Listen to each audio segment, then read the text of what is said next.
Blouse cut பண்ணும்போது பின்பாகம் அளவு எப்படி மார்க் பண்ணி அந்த கழுத்து உயரம், கழுத்து அகலம், ஆம்கோல் சுற்றளவு எல்லாம் எப்படி அளவெடுத்து மார்க் பண்ணுறதுன்னு இந்த வீடியோவில் பார்க்கலாங்க. அதுக்கு நான் ப்ளவுஸ் இன்றைக்கி 1 மீட்டர் அவங்களுடைய அளவுக்கு எடுத்திருக்கேன். அது பேக் சைடு மடிப்பு இருக்குது பாருங்கள். மடிப்பு நம்ம பக்கம் போட்டு கீழே போட்டுக்குங்க.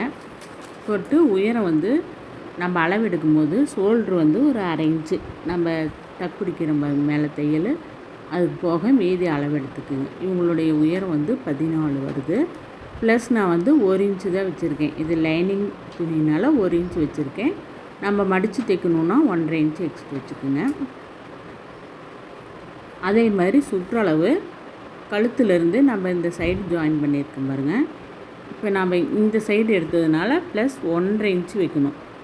புஜம் பக்கம் ஆம்கோல் சைடு எடுத்தோம்னா நம்ம அதில் இருக்கிற அளவை விட 1 இன்ச் எச்சா வச்சு போதும். இது கிராஸில் நம்ம வேஸ்ட்டு கிராஸ் பண்ணதுனால அதில் 1.5 இன்ச்சு நான் எக்ஸ்ட்ரா வச்சுருக்கேங்க. இந்த மெத்தேடும் அளவு எடுக்கலாம். இன்னொன்று அதை உள்பக்கம் திருப்பிட்டு இருக்கிற அளவு அப்படியே மார்க் பண்ணி வச்சிடலாம்.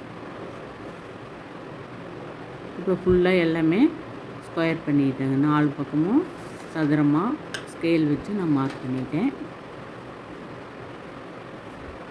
இப்போ இன்னொரு மெத்தட் சொன்ன பாருங்கள். அது ப்ளவுஸோட பேக் சைடு திருப்பிக்கிங்க. திருப்பிட்டு நம்ம அதில் இருக்கிற அளவு எவ்வளவோ அதை எடுத்து நம்ம நோட் பண்ணால் போதுங்க. மேல் பக்கம் எடுத்தோம்னா 1.5 இன்ச்சு ப்ளஸ் வைக்கணும். இது நம்ம தையல் ஜாயின் பண்ணது எல்லாமே இருக்கு பாருங்கள். அப்படியே எடுத்திங்கன்னா இது 11.5 இன்ச்சு வருது. அப்படியே நம்ம மார்க் பண்ணிக்கலாம். நீங்கள் மேக்ஸிமம் இந்த மாதிரி மெத்தட் எடுத்திங்கனாலும் கரெக்டாக இருக்கும். இப்போ கழுத்து உயரம் குறிக்கும் போது நம்ம எப்படி உயரம் நம்ம மார்க் பண்ணும்போது ஷோல்டரில் ஒரு 1/2 இன்ச்சு எக்ஸ்ட்ரா வச்சோம். அதே மாதிரி வச்சுட்டு கீழே ரவுண்ட் பண்ணியிருக்கோம் பாருங்கள் வளைவு. அதுக்கு அந்த ஸ்கேல் வச்சு மார்க் பண்ணிங்கன்னா எத்தனை இன்ச்சு வருதோ 1/2 இன்ச்சு மைனஸ் பண்ணிக்கணும். இப்போ 6.5 இன்ச்சு வருதுன்னா 6 இன்ச்சு நீங்கள் குறிச்சிங்கன்னா போதும். இது 7.5 இன்ச்சு வருது ஃபினிஷிங்கு. நான் 7 இன்ச்சு வச்சு அதுக்கு வளைவு போடணும். அப்போ நம்ம தையல் தைச்சி வரும்போது 7.5 இன்ச்சு கரெக்டாக இருக்கும்.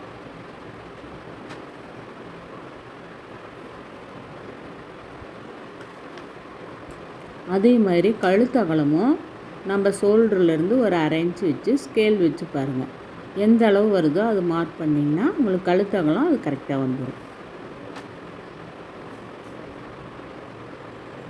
இப்போ அந்த அளவு நீங்கள் எடுத்துக்கிட்டிங்கன்னா கழுத்து அகலம், சில பேருக்கு கழுத்து அகலம் தான் எப்படி அளவு எடுக்கிறதுன்னு தெரியாது. இந்த மெத்தேட் அளவு எடுத்து பாருங்கள், கரெக்டாக இருக்குது. இது 3 இன்ச்சு வருது. அதே மாதிரி ஷோல்டருக்கும் 2 சைடும் 1/4 இன்ச்சு 1/2 இன்ச்சு எக்ஸ்ட்ரா வச்சு 3 இன்ச்சு ஷோல்ட்ரு வருது. மொத்தம் 3.5 இன்ச்சு நான் மார்க் பண்ணியிருக்கேன்.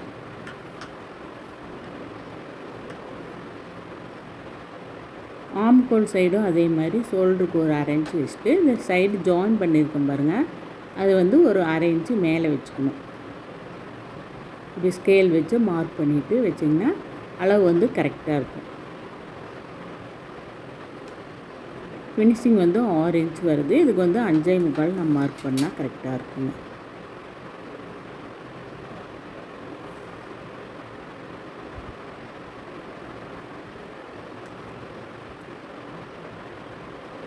இது மாதிரி நெக்கு நீங்கள் ஃபஸ்ட்டு வரையும் போது நியூஸ் பேப்பரில் இது மாதிரி வரைஞ்சி வளைவு போட்டு பார்த்திங்கன்னா வளைவு நீட்டாக வந்துடும். துணியில் நாம் அழிச்சு நம்ம போடாமல் நீங்கள் நியூஸ் பேப்பரில் வரைஞ்சிக்குங்க.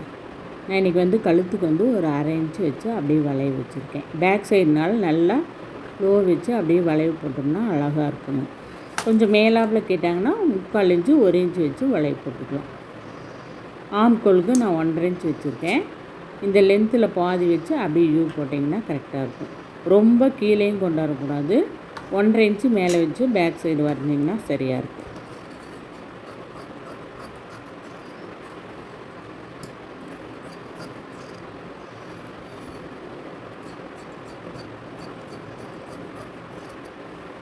துணி கட் பண்ணும்போது நம்ம வரைஞ்ச அந்த சைடு துணி எதுவுமே தொடக்கூடாது. எக்ஸ்ட்ரா நம்ம கட் பண்ணுற பாருங்க, அதை தான் நம்ம தொட்டு கட் பண்ணணும். ஏன்னா உள்ளே தொட்டோம்னா சுருக்காயிடும். இப்போ ஃபினிஷிங் பண்ணும்போது நீட்டாக இருக்கும். ஆம்கோல் சைஸ் ரொம்ப பெருசாக நீங்கள் வளைவு போட்டாங்கனாலும் தைக்கும் போது அந்த பின்னாடி வந்து தூக்கல் அடிக்கும். அதனால் இந்த மாதிரி பேக் சைடு வரைஞ்சி பாருங்கள், சூப்பராக இருக்கும் ஃபினிஷிங்.